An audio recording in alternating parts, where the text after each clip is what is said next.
आज हम रिवीजन लेने वाले हैं S23 एंड S27 का। और ये दोनों अकाउंटिंग स्टैंडर्ड कुछ कनेक्टेड है, और जो S फॉर कंसोलिडेशन था S21 उससे भी कनेक्टेड है। तो S21, 23 एंड 27 तीनों कुछ कुछ सिमिलर हैं। तो सबसे पहले तो हम इन तीनों का डिफरेंस देखें कि कब S21 लगता है, कब S23 लगता है, कब S27 लगता है। तो सबसे पहले हमें डिफरेंस देखना है इन तीनों का। देखिए, सब्सिडरी, एसोसिएट और जॉइंट वेंचर। सब्सिडरी में यदि शेयर होल्डिंग मोर देन 50% है तो उस केस में होती है सब्सिडरी। एसोसिएट के लिए क्या है, इक्विटी शेयर लिए हों 20% और more but up to 50%। Subsidy के लिए मोर देन 50%, लेकिन एसोसिएट के लिए up to 50% but more than 20%। लेकिन जॉइंट वेंचर के लिए शेयर होल्डिंग होना जरूरी नहीं है। जॉइंट वेंचर अब कंट्रोल, यदि सब्सिडी है तो कंट्रोल 100% होता है, चाहे शेयर होल्डिंग 70% हो या 52%, लेकिन कंट्रोल 100% आता है। और एसोसिएट में शेयर्स 20 या उससे ऊपर हो लेकिन 50% तक ही है तो कंट्रोल नहीं आया, कंट्रोल 0% हुआ। और जॉइंट वेंचर में कंट्रोल उतना होता है जितना कॉन्ट्रैक्ट में लिखा हुआ है। यहां पर इस पर एप्लीकेबल S21 है in case of subsidy, in case of associate S applicable 23 है, और in case of joint venture S27 applicable है।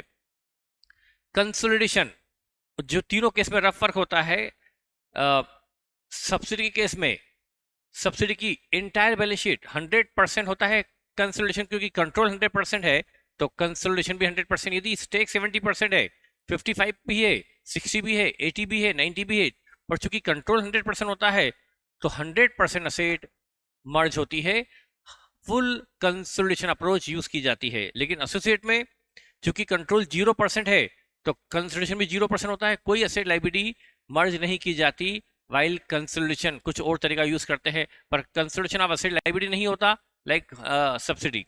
और जॉइंट वेंचर में चूंकि कंट्रोल होता है कितना, जितना एग्रीमेंट में लिखा हुआ है। एग्रीमेंट में लिखा है 80%, 70%, 50%, 40%, जो भी कंट्रोल लिखा हुआ है। यदि कंट्रोल 40% लिखा है तो प्रपोर्शनेट कंसोलिडेशन होगा, उसकी असेट एंड लायबिलिटी का 40% रिपोर्टिंग एंटिटी की असेट लायबिलिटी में मर्ज होगा। यदि ए कंपनी है, बी उसकी जॉइंट वेंचर है और कंट्रोल 40% है तो बी का 40% असेट लायबिलिटी ए में मर्ज हो जाएगा। तो ये होता है प्रपोर्शनेट कंसोलिडेशन। ये तीन हमने पढ़ा, सब्सिडी, एसोसिएट और जॉइंट वेंचर। अब यहां पर अब सबसे पहले हम स्टार्ट करेंगे, सबसे पहला स्टार्ट होगा S23। S23 सबसे पहले स्टार्ट होगा एसोसिएट के लिए।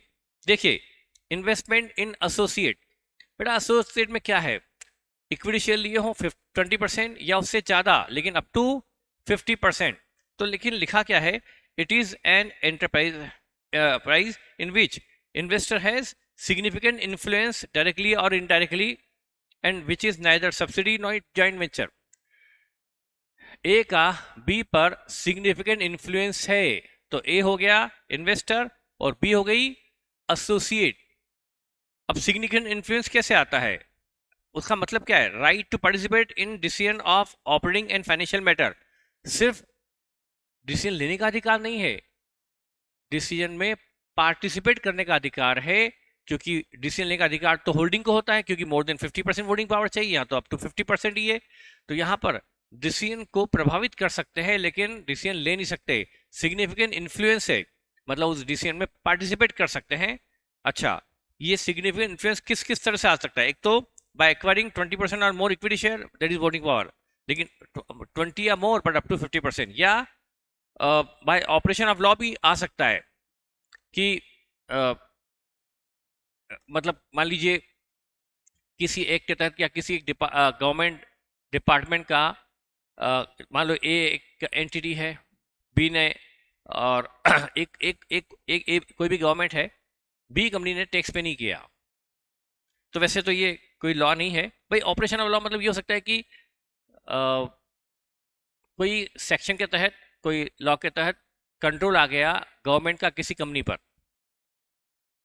तो यहाँ पर कंट्रोल मतलब वो 100% वाला नहीं, सिर्फ सिग्निफिकेंट इन्फ्लुएंस मतलब भाई मीटिंग होगी तो हम बैठेंगे और मीटिंग में हम डिसीजन में हम भी पार्टिसिपेट करेंगे, तो वो by operation of law. By contract वो तो बाय एग्रीमेंट भी हो सकता है, पर मेन तो इसके अंदर बेटा जो ये थ्योरेटिकल है, मेन है by equation of equity share up more than 20% और मोर बट अप टू 50%। अब बेटा यहाँ पर ये कंट्रोल डायरेक्टली हो सकता है और थ्रू अनदर कंपनी। यदि ए के पास बी के 30% शेयर है तो ये हो गया डायरेक्ट इन्फ्लुएंस, और इनडायरेक्ट भी हो सकता है, वो भी आप जानते हैं पर उसमें ज़्यादा हमें समझने की जरूरत नहीं, पर वो इनडायरेक्टली भी हो सकता है। जैसे ए का बी में 70% स्टेक है तो ए होगी होल्डिंग, बी हो गई सब्सिडी। अब बी के पास सी के 15% शेयर है, बी के पास सब्सिडी के पास सी के 15% शेयर है, और ए के पास भी 10% शेयर है सी के। तो अब सी में बी का कंट्रोल 15% है, ए का 10%, दोनों का मिलाकर 25% हो गया ना, मोर देन 20%। तो यहां पर सी क्या हो गई, एसोसिएट ऑफ ए, क्योंकि यहां पर ए डायरेक्टली नहीं थ्रू बी वो कंट्रोल मतलब सिग्निफिकेंट इन्फ्लुएंस एक्वायर कर सकता है, तो ये हुआ इनडायरेक्ट। जो भी हो ये थियोरिटिकल है, बट अब यहां पर जो मेन है प्रैक्टिकल है, ये सब थियोरिटिकल है, प्रैक्टिकल। और उसके लिए आपको क्या करना है, सारे मॉड्यूल का ऑब्जेक्टिव देख लेना है। अब यहां पर method of accounting equity method होती है बेटा, यहां पर एक ही मेथड में जो ध्यान से पढ़नी है इन केस ऑफ एसोसिएट, वो है इक्विटी मेथड। ये बहुत सिंपल है, बहुत सिंपल, तो उसको हम समझ लेते हैं प्रैक्टिकल एस्पेक्ट से। नंबर 1 बेटा इसके अंदर जो अकाउंटिंग करनी होती है, चूंकि यहाँ पर कोई स्पेशल कंसिडरेशन होता ही नहीं है, तो अकाउंटिंग एज पर एज 13 होगी। यदि मैं ए कंपनी हूँ, मैं ए कंपनी मान लेता हूँ, मैंने बी कंपनी के इक्विटी शेयर एक्वायर किए मान लो 30%, तो मेरा बी पर क्या आ गया, सिग्निफिकेंट इन्फ्लुएंस, कंट्रोल तो नहीं आया, इन्फ्लुएंस आ गया, तो वो मेरी होगी एसोसिएट बी कंपनी। अब मैंने जब इक्विटी शेयर खरीदे तो खरीदने की एंट्री वैसी करूँ जैसे इन्वेस्टमेंट चैप्टर में करते हैं, as per AS 13 investment debit to bank कर दो, और जो खरीदने के खर्चे हैं वो सब उसमें कैपिटलाइज कर दो, तो इन्वेस्टमेंट बैंक होती है खरीदने की एंट्री, वो तो एज पर एज 13 हो गया। उसके बाद जो डिविडेंड मिलता है प्री इक्वेशन पोस्ट इक्वेशन, वो फंडा वैसा का वैसे लगेगा। Dividend out of pre equation है तो उसको इन्वेस्टमेंट में क्रेडिट करो, dividend out of post equation है तो पीएल में क्रेडिट करो, वो सब ऐसे ही चलेगा in books of account, in actual accounting वही चलेगा। लेकिन अब डिविडेंड की एंट्री वही होगी जिससे होती है एज पर एज 13। बस अब यहाँ पर at the balance sheet date जो हमें करना होगा, जो बैलेंस शीट डेट को हमें करना होगा वो हम समझते हैं, वो क्या करना होगा in the balance sheet of A. तो देखिए अब मैं उसके लिए आपको एग्जांपल लेके बताता हूं, बजाय कि मैं यहाँ पर थ्योरी बताऊं आपको, बजाय की थ्योरी के मैं आपको एक एग्जांपल लेके बता दूं सिंपल सा। देखिए ये एग्जांपल मेरे पास सारे किए हुए हैं, लेकिन मैं एक नया एग्जांपल बना के दिखाता हूं आपको, जैसे कि यहां पर मान लीजिए ये थी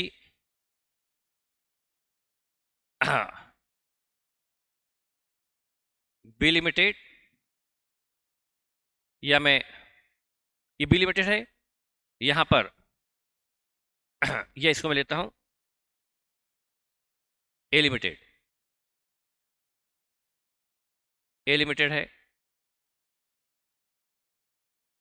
इसने इन्वेस्टमेंट इन बी लिए और ये इन्वेस्टमेंट 30% है, तो कंट्रोल तो नहीं आया लेकिन सिग्निफिकेंट इन्फ्लुएंस जरूर अराइज हुआ। Investment in B, equity share A ने बी के 30% लिए हैं, वो अमाउंट यहाँ दिया हुआ है। अब यहाँ पर ये तो आपका ए की जो स्टैंड अलोन बैलेंस शीट है वहां पर accounting for investment as per AS 13 होगी, ये इन्वेस्टमेंट का अमाउंट होगा कितने में खरीदे। लेकिन अब जब ए की कंसोलिडेट बैलेंस शीट बनाई जाएगी, बैलेंस शीट ऑफ ए, क्योंकि इसका बी पर सिग्निफिकेंट इन्फ्लुएंस है तो क्या होगा वो दिखाना है। तो उसका जो प्रेजेंटेशन वो कैसे होता है, देखिए क्या करते हैं, जो तरीका है प्रेजेंटेशन का इन कंसोलिडेटेड बैलेंस शीट ऑफ ए की स्टैंड अलोन बैलेंस शीट में, तो यही होगा इन्वेस्टमेंट बी जिस कॉस्ट पे लिए। अब यहां पर मान लीजिए मैं कॉस्ट 80 लाख ले लेता हूं फॉर द टाइम बिंग, ए ने बी के शेयर 80 लाख में लिए थे, तो यहां पर कंसिडर्ड बैलेंस शीट ऑफ ए में क्या होगा और जानते हैं ये रफ वर्क होता है। तो यहां पर इन्वेस्टमेंट इन बी, और आप जानते हैं हमारी शेड्यूल 3 में इसको हम नॉन करंट इन्वेस्टमेंट में दिखा देंगे as a non current investment. वो इन्वेस्टमेंट भी क्या आ जाएगा बेटा, ये है नॉन करंट असेट, उसमें क्या है नॉन करंट इन्वेस्टमेंट में क्या आ जाएंगे इन्वेस्टमेंट इन बी। तो इन्वेस्टमेंट बी बेटा वो आएगा तो 80 लाख, पर उसमें तरीका क्या है वो देखिए। सबसे पहले इसमें दिखाएंगे शेयर इन नेटवर्थ और एड गुडविल या कैपिटल रिजर्व, ये दिखाएंगे इनर कॉलम में, और वो 80 लाख होगा। जो 80 लाख पे किया है उसमें हमने जब बी में शेयर खरीदे, बी में जिस दिन शेयर खरीदे, जिस दिन 2 साल 3 साल 1 साल 1.5 साल 18 महीने जब भी खरीदे, उस दिन जो नेटवर्थ थी उसमें हमारा हिस्सा कितना है, बी की नेटवर्थ का 30% यहाँ आएगा, मैं बताऊंगा वो भी। और उसके बाद हमें नेटवर्थ में हिस्सा इतना मिला और हमने पेमेंट 80 लाख किया, तो यदि ज्यादा किया तो गुडविल वो यहाँ जाएगी। तो आपको शेयरिंग नेटवर्थ और गुडविल दोनों को जोड़कर यहाँ दिखा देना है बस। लेकिन साथ में उसके बाद क्या करना है, उसके बाद आपको क्या करना है, आपका इन्वेस्टमेंट की 80 लाख है, उसके 2 हिस्से करना है, उसमें गुडविल कितनी और अदर्स कितना, शेयरिंग नेटवर्थ और गुडविल जोड़कर दिखा देंगे। उसके बाद share in post acquisition profit of B, हमने बी में शेयर खरीदे, उसके बाद जो बी में प्रॉफिट हुआ उसका 30% हमारा है, वो यहां जोड़कर उसको यहां इन्वेस्टमेंट अकाउंट डेबिट करेंगे और P&L में क्रेडिट कर लेंगे, डबल इफेक्ट देने पड़ेंगे ना, तो उससे हमारी इन्वेस्टमेंट की नेटवर्थ बढ़ा देंगे, इन्वेस्टमेंट की वैल्यू बढ़ा देंगे। जितना प्रॉफिट बी में हुआ है पोस्ट इक्वेशन उस पर 30% हमारा है, उसको इन्वेस्टमेंट में डेबिट कर P&L में क्रेडिट कर देंगे, वो हम एज ए प्रॉफिट रिकॉग्नाइज कर लेंगे, क्योंकि वो प्रॉफिट पर तो हमारा कंट्रोल है, उसकी एसेट लायबिलिटी पर कंट्रोल नहीं है, क्योंकि हमारे पास 30% शेयर ही है, कंट्रोल के लिए मोर देन 50% चाहिए, तो हम उसकी एसेट लायबिलिटी को अपने इसमें मर्ज नहीं कर सकते, क्योंकि कंट्रोल ही नहीं है हमारा, 0% कंट्रोल है, तो वहां की एसेट लायबिलिटी पर हमारा नियंत्रण ही नहीं है, बिल्कुल भी 0%, तो हम एसेट लायबिलिटी नहीं जोड़ सकते। लेकिन उसका जो प्रॉफिट हुआ है बी का वो तो 30% में मिलेगा, वो कोई नहीं रोक सकता, उस पर तो हमारा 30% कंट्रोल है, बस प्रॉफिट भर हम रिकॉग्नाइज करेंगे, सिर्फ प्रॉफिट, क्योंकि उसी पर हमारा कंट्रोल भी है कि वो प्रॉफिट हमारा कोई ले जा नहीं सकता। असेट लायबिलिटी पर कंट्रोल नहीं है, वो 0% है, तो हम असेट लायबिलिटी का 30% यहाँ मर्ज नहीं कर सकते, लेकिन प्रॉफिट पे 30% स्टेक हमारा है, तो उस प्रॉफिट का 30% यहाँ इन्वेस्टमेंट में डेबिट और P&L में क्रेडिट कर बड़ी इन्वेस्टमेंट में जो भी वैल्यू बढ़ी हुई है वो यहाँ बाहर दिखा देंगे। अब इसका मैं आपको सामने बस एक छोटा सा एग्जांपल ले लूं, तो बेटा ये बस AS-73 में और कुछ ज्यादा है नहीं। फॉर एग्जांपल यहाँ पर क्या करना है बेटा, आपको सबसे पहले वही AOP बनाना है, वर्किंग नोट में AOP बनाना है, कैपिटल प्रॉफिट, रेवेन्यू प्रॉफिट और रेवेन्यू जरी दी है, तो P&L कितना था शेयर खरीदे तब, वही जो अपन सब्सिडी में करते थे, कितना प्रॉफिट था जब शेयर खरीदे तब, उसमें से कितना उससे डिविडेंड दे दिया, यदि डिविडेंड दे दिया तो बचा हुआ प्रॉफिट कितना अभी भी हमारे पील में जुड़ा है, वो प्री इक्वेशन प्रॉफिट हुआ। कितना प्रॉफिट था हमने शेयर खरीदे तब, उसमें से कितना डिविडेंड दे दिया उस एसोसिएट ने, वो लेस कर दिया जाए। उसके बाद जो बचा हुआ प्रॉफिट आज भी हमारे पील में जुड़ा है वो यहाँ लिख दो, ये है प्री इक्वेशन, और बचा हुआ profit post equation. General reserve जब शेयर खरीदे तब कितना था और अब बाद में कितना हुआ, ये आ गया प्री इक्वेशन प्रॉफिट, ये पोस्ट इक्वेशन, ये पोस्ट इक्वेशन। तो ये जो प्रॉफिट आया ये प्री इक्वेशन, बचे हुए दो पोस्ट, इसका 30% ये बिलोंग्स टू ए लिमिटेड हुआ, मतलब बिलोंग्स टू रिपोर्टिंग एंटिटी जिसने इन्वेस्टमेंट ली है, इन्वेस्टर का हुआ 30% pre equation, 30% post equation, 30% post equation.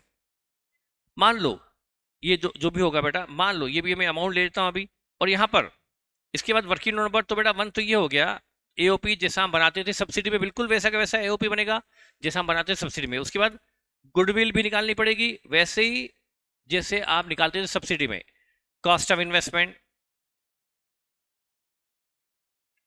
वही करेक्ट कॉस्ट ऑफ इन्वेस्टमेंट जैसा आप करते थे सब्सिडी में, इसमें से less 30% of equity share capital, 30% of pre acquisition profit, तो सब लेस कर दिया, तो ये गुडविल वगैरह आ गई, गुडविल या कैपिटल रिजर्व आ गया।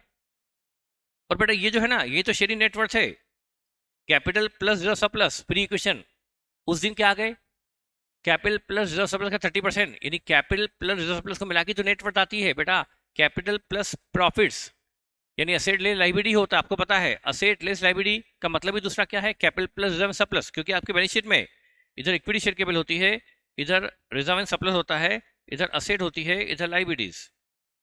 तो asset less liability, all asset minus all liability का मतलब भी नेटवर्थ होता है, और कैपिटल प्लस रिजर्व सरप्लस का मतलब भी नेटवर्थ होता है। ये नेटवर्थ उस दिन की आ गई जब हमने शेयर खरीदे, तो उस दिन कैसे, तो वो हो गया ये जो आया ना बेटा शेयर कैपिटल का 30% और प्री इक्वेशन प्रॉफिट का 30%, तो यही हमारा शेयरिंग नेटवर्थ है, इसी का 30% यहाँ आता है, इसी का 30% यहाँ आ जाता है शेयरिंग नेटवर्थ। तो बेटा देखिए जैसे कि फॉर एग्जांपल ये हो रहा है हमारा जैसे इन्वेस्टमेंट की कॉस्ट, जैसे मैंने कहा था 80 लाख है, तो कॉस्ट ऑफ इन्वेस्टमेंट 80 लाख है। और बेटा शेयरिंग नेटवर्थ ये मान लो 71 लाख है, तो ये 9 लाख के आगे गुडविल। तो आपको बेटा क्या करना है, ये जो बैलेंस शीट है ना, इसमें ये ब्रैकेट में जो 80 लाख है उसमें 9 लाख गुडविल है और 71 लाख क्या होगी शेयरिंग नेटवर्थ और बाहर। अब उसके बाद बेटा फिर क्या करना है, ये जो प्रॉफिट है पोस्ट इक्वेशन का 30% प्रॉफिट, पोस्ट का 30% रिजर्व, ये आपका कमाया हुआ प्रॉफिट और कमाया हुआ रिजर्व है, इसको भर क्या करना है, ये जो भी आएगा इसको आप क्या करो, यहाँ डेबिट करो यहाँ क्रेडिट कर दो बस। तो बेटा आपको बस वही एओपी बनाना है, वैसे ही जैसे बनाते हैं सब्सिडी में, गुडविल निकालना है वैसे ही जैसे सब्सिडी में, और वो गुडविल आपकी इन्वेस्टमेंट का हिस्सा है, तो वो गुडविल है तो यहाँ दिखा दो, और कैपिटल रिजर्व है तो ब्रैकेट में दिखा दो। तो 80 लाख का ब्रेकअप में दो चीज आ गई, शेयरिंग नेटवर्थ और गुडविल। उसके बाद में जो पोस्ट इक्वेशन प्रॉफिट हुआ जो हमने यहाँ एओपी से निकाला है, ये 30%, ये 30%, ये प्रॉफिट यहाँ डेबिट कर दो इन्वेस्टमेंट में, क्योंकि प्रॉफिट होने से हमारे इन्वेस्टमेंट की वर्थ बढ़ गई ना, इससे हमारा लेवल बढ़ गया, हमारा इन्वेस्टमेंट का लेवल बढ़ गया, तो हम प्रॉफिट हुआ तो जोड़ देंगे, लॉस हुआ तो घटा देंगे। ये प्री इक्वेशन प्रॉफिट है तो पोस्ट इक्वेशन प्रॉफिट है जोड़ देंगे, पोस्ट इक्वेशन लॉस से घटा देंगे, वो यहाँ डेबिट करेंगे, पीएल में क्रेडिट कर देंगे, बस यही करना होता है। तो अल्टीमेटली क्या हुआ, सिर्फ ये तो बेटा डिस्क्लोजर पार्ट है, आपने 80 लाख को डिस्क्लोज कर दिया दो पार्ट में कि उसमें गुडविल कितनी इंक्लूड है और शेयरिंग नेटवर्थ कितना। बस जो आप एक्स्ट्रा करते हो वो क्या, पोस्ट इक्वेशन प्रॉफिट का 30% 40% जो भी आपका हिस्सा है वो यहाँ डेबिट कर यहाँ क्रेडिट करते हो, बस यही करते हो।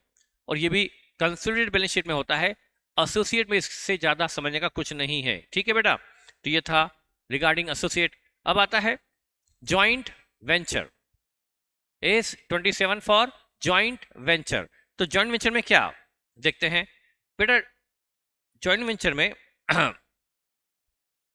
यहां पर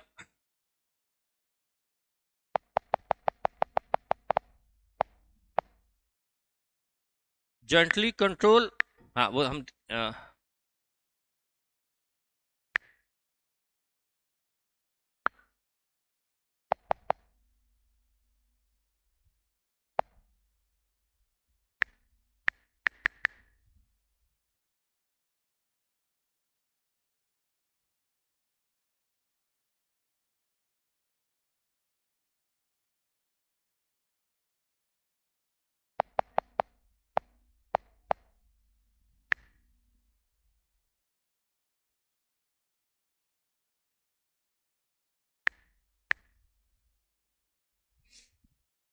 हाँ देखिए बेटा, AS27 जॉइंट वेंचर, आपको ज्यादा डीप में जाने की जरूरत नहीं कि जॉइंट वेंचर का मतलब क्या है।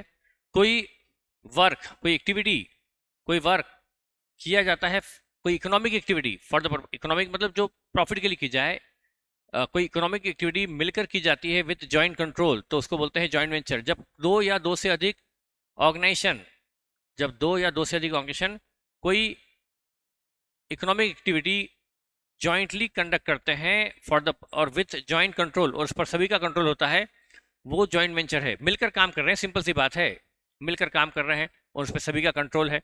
वो डेफिनेशन से मतलब नहीं, वो आप देख लीजिएगा, पर उसमें किस तरह से क्या होता है वो इंपॉर्टेंट है। उसमें तीन चीजें, jointly control operation, jointly control activity और जॉइंटली कंट्रोल एंटिटी, यही पूरे चैप्टर में सबसे इंपॉर्टेंट है। ये क्या है बेटा, पहली बात, ये तीनों का डिफरेंस समझना बहुत बहुत जरूरी है practical and theoretical point of view से। एग्जांपल दूं, जॉइंटली कंट्रोल ऑपरेशन, मान लीजिए मैंने एग्जांपल लिया था, वही एग्जांपल हम यहां भी रिपीट कर सकते हैं, क्यों नया एग्जांपल है। या फिर मान लीजिए कोई इवेंट का मैंने एग्जांपल लिया था बेटा, आपको वहां पर फूड सप्लाई करना है, तो उसमें फूड एंड बेवरेजेस ड्रिंक्स, तो मैं सप्लाई करूंगा वहां फूड एंड आप सप्लाई करेंगे यहाँ ड्रिंक्स। तो उस केस में हम मिलकर वो एक पर्टिकुलर फंक्शन हम मैनेज करेंगे। कॉन्ट्रैक्ट मैंने ले लिया, काम हम दोनों मिलकर करेंगे, वो भी हो सकता है। तो आप उसमें सप्लाई करेंगे ड्रिंक्स और मैं सप्लाई करूंगा फूड, वेज फूड। अब उस केस में हम मिलकर काम करेंगे, तो हमने काम बांट लिए, हम मिलकर काम कर रहे हैं, तो वो एक क्या हो गया, जॉइंटली कंट्रोल ऑपरेशन। वो एक सिर्फ एक पर्टिकुलर वर्क के लिए हम जॉइंट हुए हैं और पर्पस वो प्रॉफिट अर्निंग है और उस पर हमारा दोनों का कंट्रोल है। वहां पर मुझे फूड सप्लाई करना है, उसके लिए फूड वेन चाहिए, वो मेरी होगी। हम उस काम के लिए नई से कोई नई एसेट क्रिएट नहीं करेंगे, बल्कि वो मेरी वैन होगी। ये जो मुझे नई भी खरीदनी पड़ी तो मैं ही खरीदूंगा, आप नहीं। मैं ही अपने काम के लिए अपनी वैन खरीदूंगा। तो उस जॉइंट वेंचर के लिए कोई अलग से एसेट नहीं ली जाएगी, बल्कि को वेंचरर अपनी अपनी एसेट उस काम में यूज करेंगे। उसके अलावा अपने एक्सपेंसेस भी मेरे जनरली मैं करूंगा, आपके एक्सपेंस आप करेंगे। फिर वो, हाँ, आपस में पेमेंट का लेन देन हो सकता है कि मैंने कुछ पेमेंट आपको दे दिया, आपसे मुझे ले लिया, और जो रेवेन्यू आएगा उस फिर जो ओवरऑल प्रॉफिट होगा उसमें शेयरिंग हमारी होगी एज पर अग्रीड रेशो। तो वो एक जॉइंटली कंट्रोल ऑपरेशन है। उसके लिए मेरी एंटिटी अलग चल रही है, आपकी अलग चल रही है, हम कोई सेपरेट एंटिटी क्रिएट करने वाले नहीं। ना सेपरेट एंटिटी होगी, ना सेपरेट बुक्स होगी, ना सेपरेट असेट होगी, कुछ नहीं होगा। असेट मेरी अपनी, आपकी अपनी। और तो उस केस में अब देखिए, और ये हुआ जॉइंटली कंट्रोल ऑपरेशन। और जॉइंटली कंट्रोल असेट, उसका एग्जांपल क्या है? एक क्लिनिक खोला गया बाय डॉक्टर, एक बिल्डिंग खरीदी उन्होंने। भाई ये है ना, एक केबिन है, एक 300 फीट का ऑफिस है। उसमें मॉर्निंग से नून तक डॉक्टर ए बैठेगा, और आफ्टरनून में, इवनिंग में डॉक्टर बी प्रैक्टिस करेगा उसी जगह पर। तो क्या करें, उन्होंने एक असेट क्रिएट की, जॉइंट असेट, जिस पर दोनों का कंट्रोल है। दोनों मिलकर उस पर काम करेंगे, दोनों उसमें अपने अपने काम करेंगे, अपनी अपनी प्रैक्टिस करेंगे, और जो कॉमन एक्सपेंस होंगे वो उसको मिलकर अग्रीड रेशो में शेयर कर लेंगे। तो वहां पर ये मिलकर काम नहीं कर रहे, सिर्फ मिलकर असेट एंजॉय कर रहे हैं। तो वो क्या हो गया, जॉइंटली कंट्रोल असेट। तो काम उनका अपना अलग अलग है, लेकिन असेट कॉमन है, वो जॉइंट वेंचर की है। उसके कॉमन एक्सपेंस भी वो अपने अपने शेयर करेंगे। हाँ, ए डॉक्टर का अपना एक जो रिसेप्शन बॉय है उसके सैलरी ए डॉक्टर देगा, बी इवनिंग में अलग से एक बॉय आता है, उसके सैलरी बी डॉक्टर देगा। लेकिन इलेक्ट्रिसिटी का बिल कॉमन है, क्लीनिंग कॉमन है, मेंटेनेंस कॉमन है, तो वो उसके एग्रीड रेशो में उसको शेयर करेंगे, वो एग्रीड रेशो वो मिलकर तय करेंगे।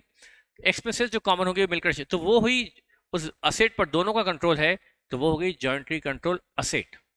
और तीसरा, जॉइंटली कंट्रोल एंटिटी, मतलब उसके लिए अलग से कंपनी, अलग से फर्म, अलग से एलएलपी बना दी गई। उसकी सेपरेट सेट ऑफ बुक्स है, उसकी अपनी खुद की एसेट्स है, काम उसमें मिलकर होता है, काम उसमें होता है, और उन पर जो को वेंचर है उनका कंट्रोल है। और वो एज पर एग्रीमेंट है कि किसका कितना कंट्रोल, वो भी लिखा हुआ है। तो वो हो गया एक separate entity, separate books, separate asset, separate work, और उसमें उनके प्रॉफिट शेयरिंग रेशियो होगी। तो वो हो गया लाइक ए सेपरेट, मतलब कंपनी या एलएलपी है या फर्म है जो भी है, पर वो एक अलग से एंटिटी क्रिएट की गई कोई इसी वर्क को करने के लिए जो जॉइंट वर्क है। तो ये हो गया jointly control operation, jointly control asset, और जॉइंटली कंट्रोल एंटिटी। अब देखिए बेटा, separate entity, jointly control operation में मेरा कैटरिंग का काम है, आपका ड्रिंक का सब, मेरा अपना काम मैं कर रहा हूँ, आपका काम आप कर रहे हैं। तो ये क्या अपने अपने ऑपरेशन अलग अलग है, इसके लिए कोई सेपरेट एंटिटी नहीं बनती है। लेकिन और जॉइंटली कंट्रोल असेट में भी सेपरेट एंटिटी नहीं बनती, सिर्फ असेट कॉमन में है, बाकी काम अलग अलग है। तो उस केस में कोई सेपरेट एंटिटी असेट के लिए नहीं बनती। लेकिन जॉइंटली कंट्रोल एंटिटी में सेपरेट एंटिटी होती है, separate books. First two case में सेपरेट बुक्स नहीं होती, सिर्फ जॉइंटली कंट्रोल एंटिटी में सेपरेट बुक्स होती है। पर्पस और एग्रीमेंट, यहां पर क्या होता है, jointly carry cooperation to earn income, किसी पर्टिकुलर टास्क को वो मिलकर करते हैं, है ना। और यहाँ पर जॉइंटली परचेज और कंस्ट्रक्ट एंड मेंटेनेंस, यहाँ पर्पस क्या होता है, किसी असेट को जॉइंट मिलकर बनाना और मेंटेन करना। जैसे पाइपलाइन वाला एग्जांपल था, रेलवे ट्रैक वाला एग्जांपल था, कि वो रेलवे ट्रैक या पाइपलाइन ए और बी कंपनी दोनों यूज करेगी, तो वो एक जॉइंटली कंट्रोल असेट हो गई। और इसमें तो पूरा पूरा पूरा बिजनेस जॉइंटली सेपरेटली किया जाता है। यहाँ पर पहले केस में असेट जॉइंट वेंचर की नहीं होती, वो को वेंचर की अपनी इंडिविजुअल होती है। लेकिन जॉइंटली कंट्रोल असेट में असेट जॉइंट वेंचर की होती है, वो भी कॉमन। और वहां पर तो सेपरेट एंटिटी में तो सब कुछ अलग ही होगा, वहां भी असेट होगी। अब यहाँ पर असेट में क्या लिखा है, ईच वेंचरर यूज हिज ओन, खुद की असेट यूज करता है, और यहाँ पर वो कॉमन असेट यूज करते हैं, और जॉइंट वेंचर अपनी असेट खुद यूज करता है। ये भी लिखा है, असेट के खर्चे सेपरेट असेट है, इस केस में जॉइंटली कंट्रोल ऑपरेशन में असेट सेपरेट अलग अलग है, तो खर्चे भी वो अलग अलग करेंगे। लेकिन यहाँ पर जॉइंट असेट है, जॉइंटली कंट्रोल असेट में असेट कॉमन है, तो कॉमन एक्सपेंस भी मिलकर शेयर करेंगे एग्री रेशो में।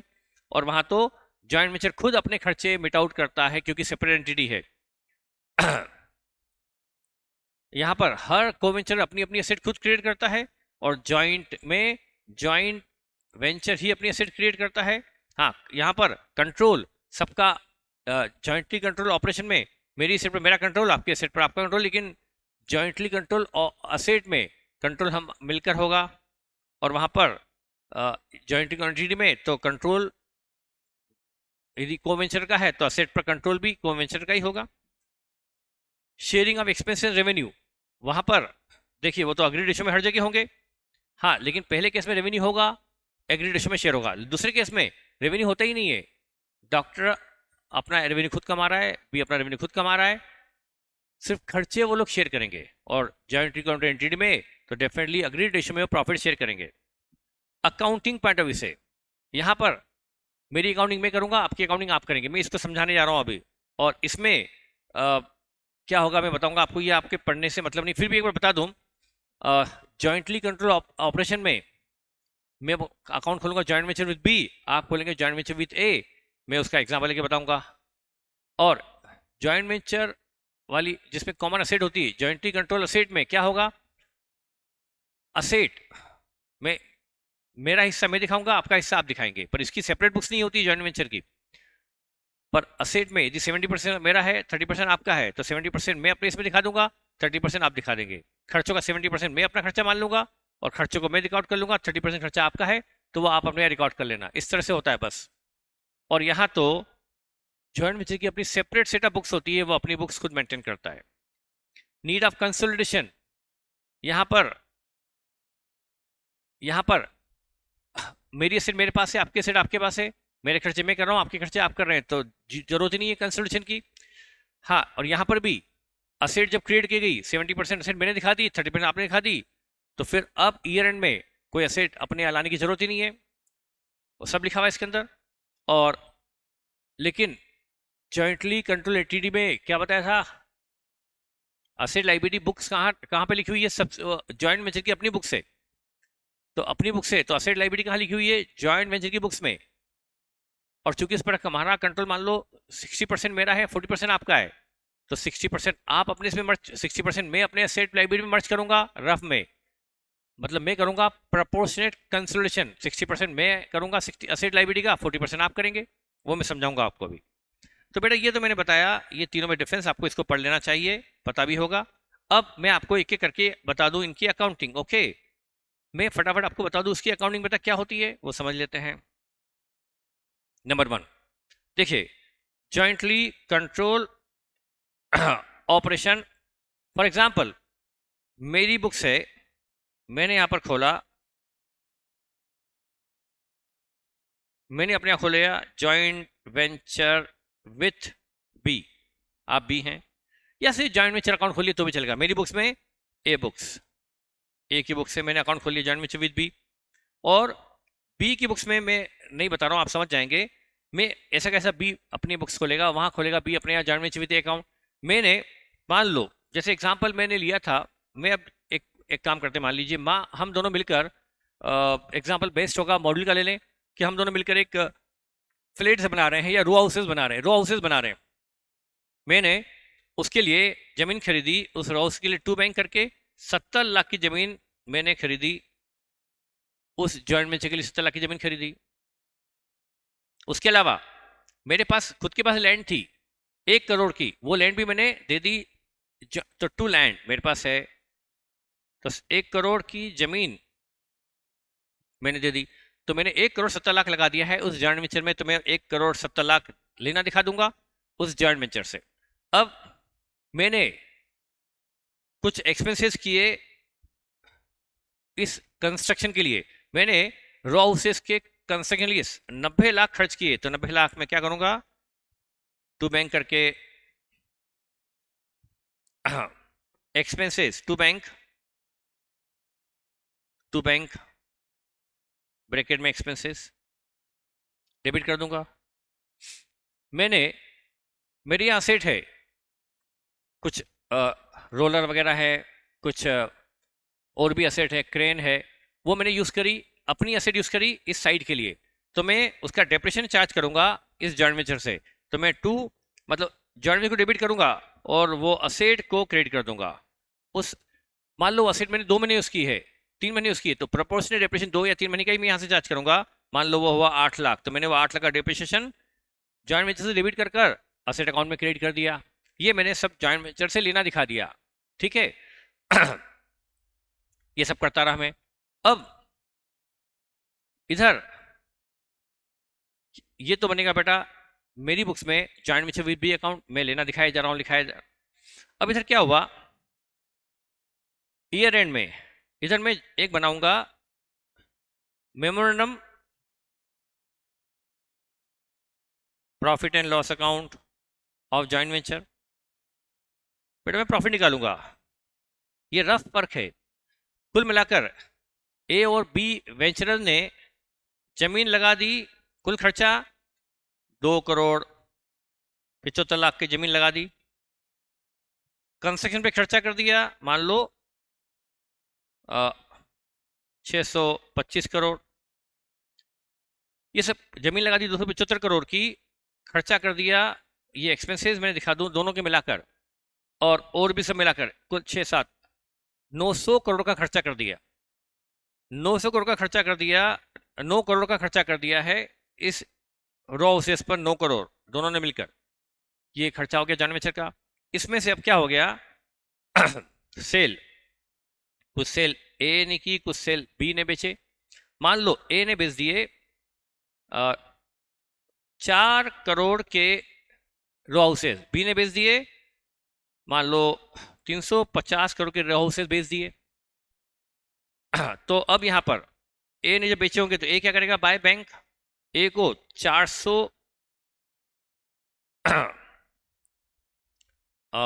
करोड़ तो मिल गया तो बाय बैंक कर देगा। ए को 4 करोड़ मिल गया। यहाँ मैंने जो भी एक्सपेंस ले लिया, या मुझे खर्चे और बढ़ा देना चाहिए, खर्चे बढ़ा देता हूँ। कुल मिलाकर खर्चे जो भी किए मैं डेबिट करते जाऊंगा। अब जो भी है बेटा, हाँ बस मैं तो रफ आइडिया देना चाहता हूँ आपको, बाकी पता है। बस ये है मैंने इतना खर्चा जॉइंट वेंचर पे किया, वो डेबिट करता गया। अब ये प्रॉफिट लॉस में ए का हिस्सा, बी का हिस्सा, मैं रफली बना रहा हूँ, इसके फिगर पे मत जाइए, अमाउंट पे मत जाइए। बस मुझे, मैं ए हूँ, मैंने इतना लेना लिखा दिया जॉइंट वेंचर से, उसमें से मुझे इतना तो मिल गया रॉ हाउसेस की सेल से। अब इधर जो प्रॉफिट हुआ उसमें मेरा हिस्सा 1,25,00,000 है मान लो, तो वो प्रॉफिट में 2 P&L करके 1,25,00,000 लेना दिखा दूंगा जॉइंट वेंचर से। अब मुझे लेना कितना हो गया, इतना, उसमें से इतना मुझे मिल गया। अदर कुछ रॉ हाउसेस में ले गया बाय स्टॉक, यदि वो स्टॉक है मेरा, तो मैं कुछ रॉ हाउसेस मान लो 70 लाख के रॉ हाउसेस में खुद ले गया,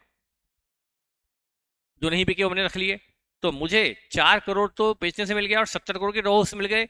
लेना इतना था, उसमें इतना मुझे मिल गया। अब यदि मिल ज्यादा गया तो मैं ये बचा हुआ अमाउंट बी को दे दूंगा, टू कैश टू बैंक। और मुझे यदि लेना ज्यादा था मिला कम, तो मुझे बाय कैश बी से मिल जाएगा। यदि मेरे पास रेवेन्यू ज्यादा आ गया, 4 करोड़ में मैंने रॉ हाउसेस बेचे, 70 लाख का रॉ हाउस रख लिया, कुल मुझे मिल गया 4 करोड़ 70 लाख, तो मुझे लेना कम था, मिल ज्यादा गया तो मैं बी को दे दूंगा। और यदि लेना ज्यादा निकल रहा है और मुझे कम मिला है तो मैं बी से रिकवर कर लूंगा। तो ये है सिंपल सी accounting joint venture with B. मैं अमाउंट से पूरे एग्जांपल नहीं ले रहा हूँ क्योंकि रिवीजन है बेटा, ये आप समझ गए होंगे। बस जो जो खर्चे करते हैं वो डेबिट करते जाओ, फिर जो प्रॉफिट हुआ वो रफ में निकाल लो, वो प्रॉफिट भी लेना दिखा दो, और जो जो मिला जॉइंट वेंचर से वो क्रेडिट कर दो, फिर लास्ट में लेना देना निपटा लो। ऐसा ही बी भी करेगा। तो इस तरह से, इससे ज्यादा इसमें कुछ खास नहीं है जॉइंटली कंट्रोल ऑपरेशन में। उसके बाद जॉइंटली कंट्रोल असेट में बहुत सिंपल है बेटा। वहां पर क्या करो, ये ए है, ए अपनी, ये ए है, मैं ए की बात करूं, ए और बी को वेंचरर है जो इस असेट को कॉमन यूज करते हैं। अब क्या करना है बेटा उस असेट का, जैसे बस क्या करना है, जैसे ये जॉइंटली कंट्रोल असेट जो है इसकी अपनी एक रफ बैलेंस शीट आपको दी रहेगी, इसकी बुक्स तो होती नहीं, फिर भी आपको मान लो बैलेंस शीट दी है, वहां पर कोई प्लांट एंड मशीनरी है, ठीक है, ये प्लांट मशीनरी दी हुई है, या यहाँ पर प्लांट मशीनरी भी है और बिल्डिंग भी है, फर्नीचर एंड फिक्चर भी है। इन सारी एसेट पर ए और बी का जॉइंट कंट्रोल है और सिर्फ असेट के लिए उन्होंने ये पार्टनरशिप की है, तो ये हो गया जॉइंटली कंट्रोल असेट। ये असेट को मिलकर यूज़ कर रहे हैं, कोई पाइपलाइन है, कोई रेलवे ट्रैक है, तो वो उसको मिलकर यूज़ कर रहे हैं, बस वो असेट कॉमन में है, बाकी उनके सबके काम अलग अलग है, तो ये हुआ जॉइंटली कंट्रोल असेट। अब क्या होगा बेटा, ये असेट मान लो 90 लाख की है, ये बिल्डिंग मान लो 50 लाख की है, और फर्नीचर मान लो 10 लाख का है। तो अब ए क्या करेगा बेटा, बस सिंपल सी बात है, कुछ नहीं करना है। ए चूंकि असेट जॉइंटली कंट्रोल है, इस पर ए का भी कंट्रोल है, बी का भी। ए का मान लो कंट्रोल है 65%, बी का है 35%। तो ए क्या करेगा, ए अपनी जब बैलेंस शीट बनाएगा तो सिर्फ और सिर्फ और सिर्फ क्या करना है, बस इस एसेट का 65% ए अपनी प्लांट में जोड़ के दिखा दे, इस 50 का 65% ए की बिल्डिंग में जोड़ दो, इस 10 करोड़ का 65% ए के फर्नीचर में जोड़ दो, और वो असेट में जो ए का हिस्सा है वो ए की बैलेंस शीट में जोड़ दो, और वो बढ़ी हुई असेट दिखा दो बैलेंस शीट में बस।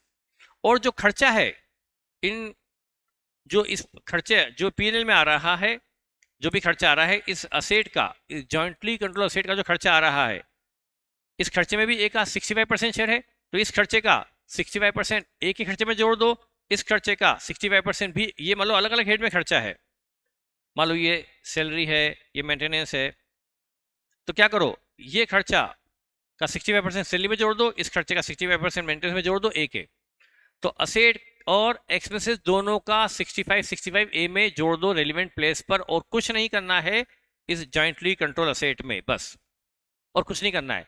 वाइल कंसोर्शियम बस यही होगा और कुछ नहीं होगा। एक्सपेंसेस में भी शेयर जो है वो खर्चे में जोड़ दो, असेट में जो शेयर है वो असेट में जोड़ दो, बस खत्म। अब तीसरा होता है jointly control entity. Jointly control entity में क्या करना है बेटा, आपकी एग्जाम इतनी नजदीक है बिल्कुल, तो आपको बस फटाफट देख लेना है।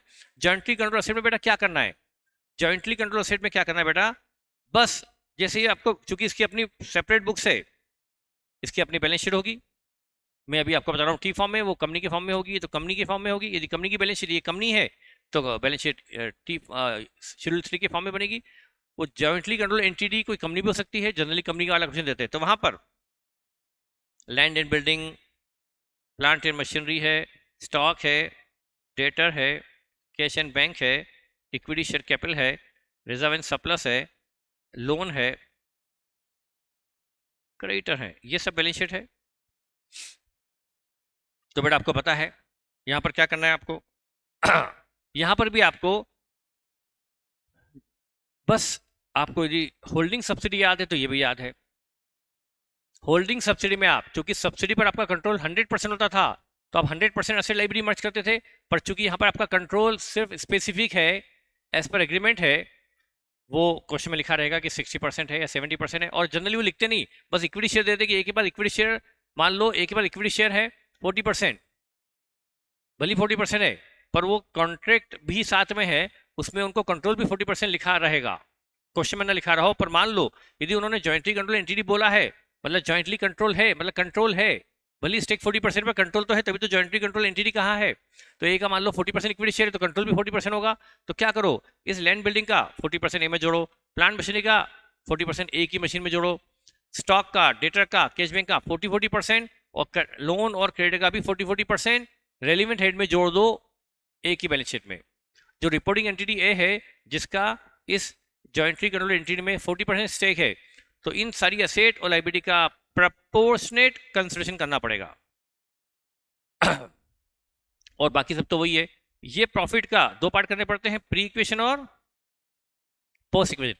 इस प्रॉफिट का भी 40% ए में जुड़ेगा, रिजर्व सरप्लस पीएनएल में, कमाया हुआ प्रॉफिट है ए में जुड़ जाएगा, प्रॉफिट में रिजर्व में कमाया हुआ जुड़ जाएगा, और बाकी तो आपको पता ही है क्या करते हैं, आपको पता है उसमें एंट्री क्या होती है, लैंड एंड बिल्डिंग का 40%, प्लांट मशीनरी का 40%, स्टॉक का 40%, डेटर का 40%, कैश बैंक का 40%, टू लोन का 40%, क्रेडिटर का भी 40%, ये सब ए में जुड़ते जाएगा। और बेटा क्या आएगा, to P&L, post equation profit का 40% भी पी में जुड़ेगा, पोस्ट इक्वेशन जनरल रिजर्व है, पोस्ट इक्वेशन जनरल रिजर्व उसका 40% भी यहां जुड़ जाएगा, और बचाओ बेटा इन्वेस्टमेंट जो ए ने कर रखे हैं जॉइंट वेंचर में, वो इन्वेस्टमेंट क्रेडिट करने पड़ेंगे। और डिफरेंस या तो गुडविल होगी, बैलेंस शीट फिगर,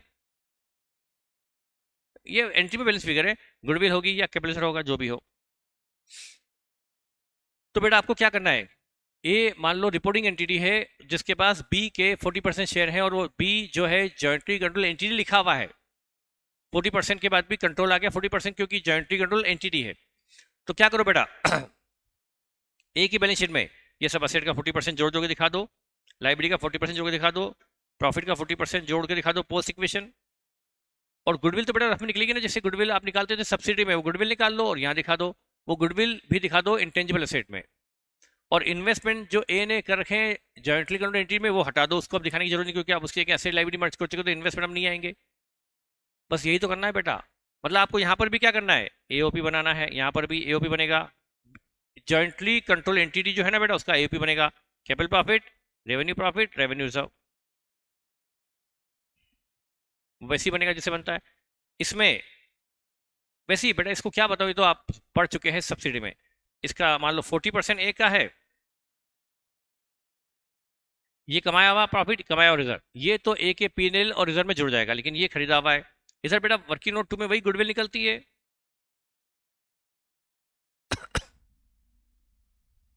वही गुडविल वैसे निकली, कॉस्ट ऑफ इन्वेस्टमेंट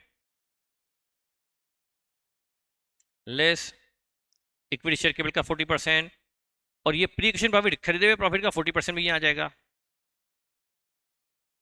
वैसे बेटा क्या बताऊं, गुडविल तो वैसे आप निकालते हैं वैसे ही जैसे कि आप होल्डिंग में निकालते थे, बस ये गुडविल भी बैलेंस शीट में जुड़ जाएगी, इंटेंजिबल एसेट में यदि है तो, और कैपिटल है तो रिजर्व सरप्लस में। तो ये होता है जॉइंटली कंट्रोल एंटिटी में। बेटा रिवीजन में इतना ही होता है क्योंकि आपका पास टाइम कम है, आपको इतना ही बस टाइम देना चाहिए, और बाकी आपको क्वेश्चन खुद से करने पड़ेंगे, हर वैरायटी का एक एक क्वेश्चन करके जाना बेटा, ठीक है। तो मेरे हिसाब से मैंने इसमें जो बताया इतना काफ़ी है आपके प्रैक्टिकल पॉइंट ऑफ व्यू से, और बाकी ठीक है। Thank you.